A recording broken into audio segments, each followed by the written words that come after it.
যে প্রশাসন বলেছে আপনাদের তো দাড়িভিটে মিটিং করতে দেবে না, ইসলামপুরে মিটিং করতে দেবে না, কারণ কিসের প্রশাসন?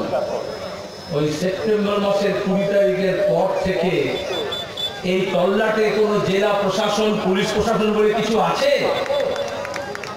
একটা মন্ত্রীকে আনতে হলে হাজার হাজার পুলিশকে, গোটা উত্তরবঙ্গের পুলিশকে নিয়ে আসতে হয় এখানে, তবে মন্ত্রী এখানে ঢুকতে পারে।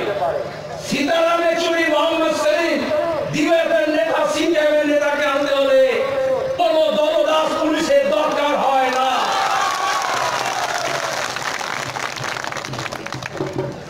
শুধু এই জেলায় না, গোটা রাজ্যে আজকে কে তৃণমূল, কে পুলিশ, কে এসপি, কে ডিএম, কে বিডিও, কে আইসি, কে গুন্ডা, কে বদমাইশ, কে ধর্ষক, কে চোর, সব এক হয়ে গেছে, আলাদা করে চেনা যায় না। কোনটা উর্দিধারী গুন্ডা আর কোনটা উর্দিধারা পুলিশ? আমরা পঞ্চায়েত নির্বাচনের সময় দেখিনি লুটপাট, মনোনয়ন জমা দিতে দেবে না, ভোট দিতে দেবে না, কাউন্টিং করতে দেবে না, জোর করে পঞ্চায়েত দখল করবে। এই চোপড়া থেকে আমার কমরেডরা এসছেন, দাসপাড়া গিন্দিগাঁওয়ে, বিডিও টাকা নিয়ে তৃণমূলী গুন্ডাদের সার্টিফিকেট দিয়ে দিয়েছে তোমরা পঞ্চায়েতের মেম্বার। আর গত কয়েক মাস এখানকার লড়াকু মানুষ বলেছেন কিসের মেম্বার, কিসের পঞ্চায়েত, তোদের আমরা ভোট দিইনি, তোরা চুরি করে ভোট দিয়ে পঞ্চায়েত দখল করেছিস, তোদের পঞ্চায়েত অফিসে ঢুকতে দেব না। এ হচ্ছে মানুষের মেজাজ। পত্র পত্রিকা কিছু, আর কলকাতা, দিল্লি, মুম্বাইতে বসা কিছু ব্যবসায়ী, কিছু মিডিয়ার কর্পোরেট মালিক, আর কিছু রাজনৈতিক নেতা, বুদ্ধিজীবী বাংলার মানুষের মেজাজ বুঝতে পারছেন না। একেবারে নিচু থেকে ওপর পর্যন্ত চুরি হচ্ছে। 100 দিনের কাজ, জব কার্ড, মাটি ফেলার কাজ, ঘরের টাকা, বন্যা ত্রাণের টাকা, রেশনের টাকা, মিড ডে মিলের টাকা, আইসিডিএস এর চালের টাকা, আদিবাসী তপশিলি জাতি সংখ্যালঘুদের স্টাইপেন্ডের টাকা, স্কলারশিপের টাকা, বিধবা মায়েদের ভাতার টাকা, প্রতিবন্ধী ভাতার টাকা, বয়স্ক ভাতার টাকা। মমতা ব্যানার্জি গোটা রাজ্যে একটা লুটে রাজত্ব করেছেন। যেমন রাস্তার মোড়ে দেখেন, ইসলামপুরে দেখবেন আজকাল পুলিশগুলো ঘুষ দেয় না, সিভিক পুলিশ লাগিয়ে রেখেছে, রেট ঠিক করে দিয়েছে।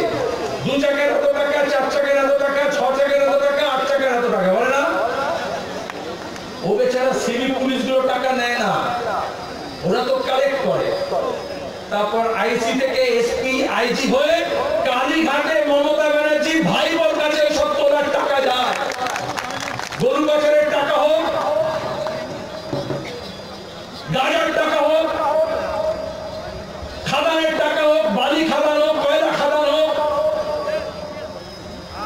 জঙ্গল সাফ করা হোক, চোরাচালান হোক।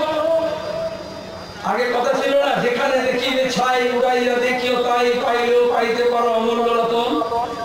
এখন রাজ্য জুড়ে যেখানে অপরাধ দেখবেন, ধর্ষণ হোক, নির্যাতন হোক, চুরি হোক, দুশ্চুরি হোক, ডাকাতি হোক, স্মাগলিং হোক, নেশাভান হোক, সেখানেই মমতা ব্যানার্জির লোকজনকে দেখতে পাবেন। তাদের বাদ দিয়ে কোনো অন্যায় হয় না। আর সেই মমতা ব্যানার্জি, তৃণমূল কংগ্রেস আজকে ব্রিগেড প্যারেড গ্রাউন্ডে সবাইকে বলেছেন ব্যাপক খাওয়ান দাওয়ান হবে, নাচ গান হবে। এখানে যারা এসছেন তাদের আরেকবার লাল সালাম জানাই, নিজেরা হাটে হাটে ঘুরে, দোকানে দোকানে ঘুরে, বাড়ি বাড়ি ঘুরে, চাঁদা করে, তারপরে গাড়ি ভাড়া করে, তারপরে এখানে এসছেন। খাবার কেন, আমরা একটা জলের পানির ব্যবস্থাও করতে পারিনি ভালো করে, এই রোদে কোনো চাঁদবার ব্যবস্থাও করিনি। কিন্তু আপনারা এসেছেন রাজনীতির টানে, মানুষের ঐক্যের সন্ধানে, ঐক্য বিরোধী শক্তিকে পরাস্ত করার জন্য, লুটের রাজত্বকে শেষ করার জন্য। এখানে ব্রিগেড প্যারেড গ্রাউন্ডে যেটা টেলিভিশনে দেখাচ্ছে না 2-3 দিন ধরে, কোনো পিকনিক করতে আসেননি, কোনো ফিস্ট করতে আসেননি, এখানে কোনো রান্না বান্নারও আয়োজন হয়নি। এটাই হচ্ছে লড়াই।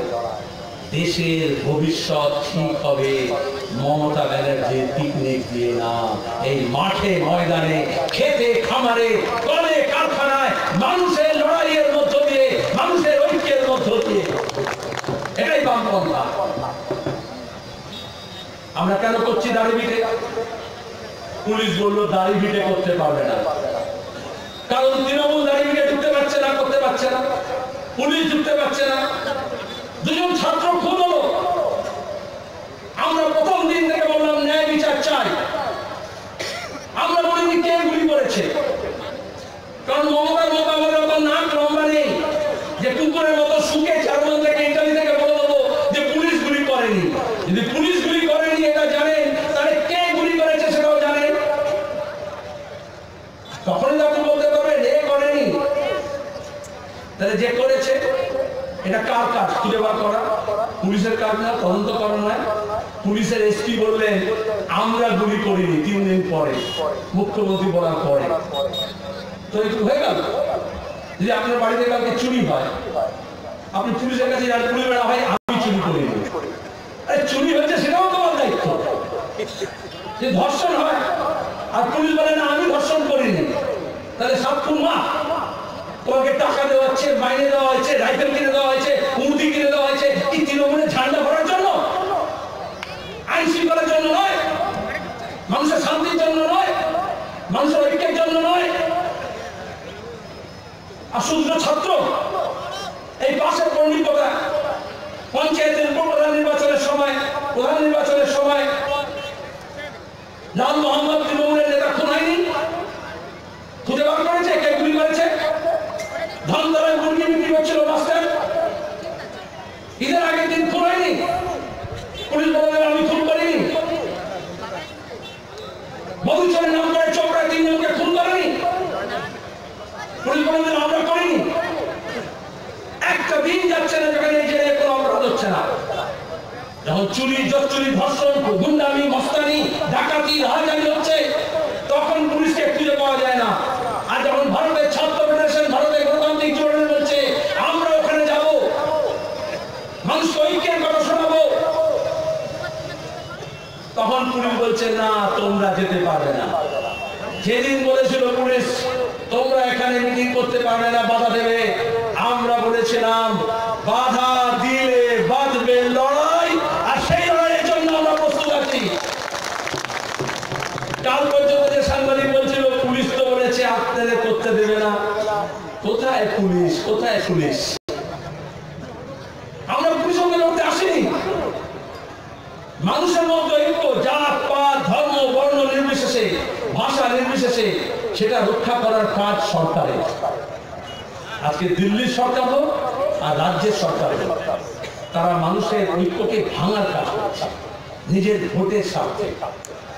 আমরা এই জন্য প্রথম দিনই বলেছিলাম, ওই রাজেশ তাপসের মাকে বলেছিলাম, বাবাকে বলেছিলাম, আজও বলি, ওই আরএসএস এর সিবিআই চক্করে পড়বেন না।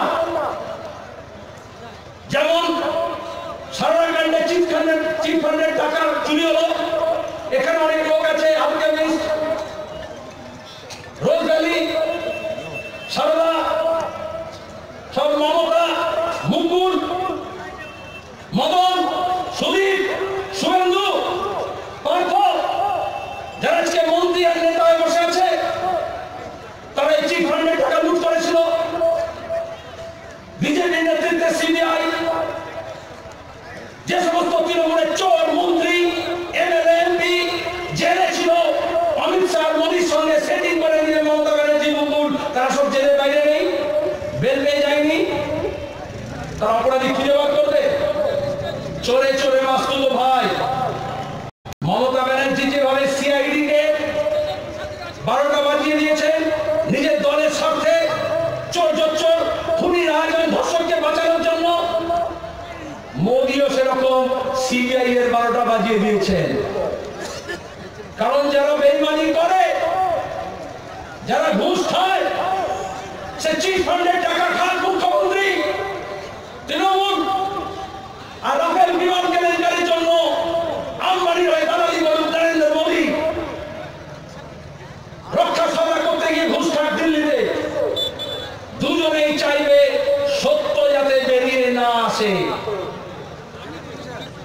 যাতে সত্যটা না প্রকাশ হয়। এজন্য তদন্তকারী সংস্থাকে ওরা লাটে তুলে দিয়েছে।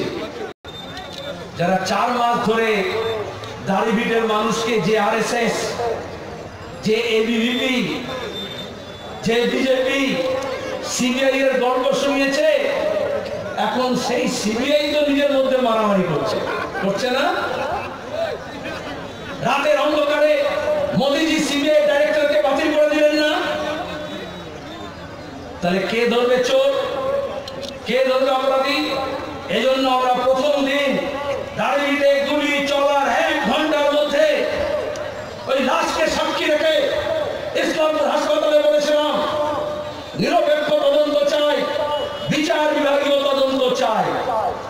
প্রথম দিনই জানা গিয়েছিল মমতা সরকার তদন্ত চায় না, সত্য বেরোক এটা চায় না। এই যে আমাদের নিখিল আছে, নিখিল সিকদার, বাড়ির ভিতরে আমাদের কমরেড হয়ে গেল, তবে নিখিল আসবে একটু, সিপিআইএম এর স্থানীয় কমিটির নেতা। মমতা বললেন সাং পরিবার গুলি চালিয়েছে, মানুষ বলল পুলিশ গুলি চালিয়েছে। তাহলে কমরেড নিখিল সরকার সিকদার, সিপিআইএম এর নেতা, তাকে কেন পুলিশ জেল দিল সেটা আমরা জানতে চেষ্টা করব না? তবে নিখিলের সঙ্গে আরো অনেক মানুষকে ওরা গ্রেফতার করলো, তদন্ত করলো না, সত্যবার করলো না। 54 দিন ইসলামপুরে জেল কেটেছে। এইভাবে নির্দোষ মানুষকে মিথ্যা মামলায় ওরা জেল কাটাচ্ছে, আর তৃণমূল ভয় দেখাচ্ছে, নিজেরা চোরেদের সাক্ষী হচ্ছে, আর নিরপরাধ মানুষকে মিথ্যা মামলার ভয় দেখাচ্ছে। এই 54 দিনের প্রত্যেক ঘন্টা, প্রত্যেক মিনিটের হিসেব আমরা তৃণমূল সরকারের কাছ থেকে সেকেন্ডের হিসেব গুনে নেব। ওর জীবন থেকে যারা 54 দিন কেড়ে নিয়েছে। এরকম আমাদের চোপড়ার কমরেড আছে, চাকুরিয়ার কমরেড আছে, করণদিঘির কমরেড আছে, রায়গঞ্জের কমরেড আছে, যাদেরকে মিথ্যা মামলায়, আর এখন তো পুলিশের নেতারা, নেতাই বলবো, এখন আর পুলিশের ওই আইসি ফাইসি কিছু নেই, তাই তো? যারা বিরোধী মিছিল করছেন, মিটিং করছেন, তাদেরকেও বলবে তোদেরকে গাঁজা কেস দিয়ে দেবো। এই ইসলামপুর ব্লকে তৃণমূলের কোন নেতার বাড়িতে গাঁজা নামে গাঁজা স্মাগলিং হয়, গাঁজা পাচার হয়, পুলিশ জানে না? মোহাম্মদ সেলিম জানে, আরো জানে না? তবেই তো বলে, বিরোধী নেতাদের দেখলেই বলে গাঁজার কেস দেবো, কারণ তৃণমূলের কাছ থেকে গাঁজা নিয়ে পুলিশ মিথ্যা মামলায় বিরোধী জড়িয়ে দেবে। আমাদের ডিএফএর কমরেডকে এই ইসলামপুরেও গাঁজার মিথ্যা কেস দিয়েছে, চোপড়ারও দিয়েছে, ইসলামপুরেও দিয়েছে, দাড়িভিটেও দিয়েছে। এই দাড়িভিট বলছি, আর্জেন্টি খন্ডি দিয়েছে। भय देखिए, जो डर गया वो मर गया, जो लाल झंडा उठा कभी डरता नहीं है। जब पार्लियामेंट में आपकी बात को रखते हैं, बीजेपी का इतना एमपी, तो क्या मोहम्मद सलीम डर जाएगा?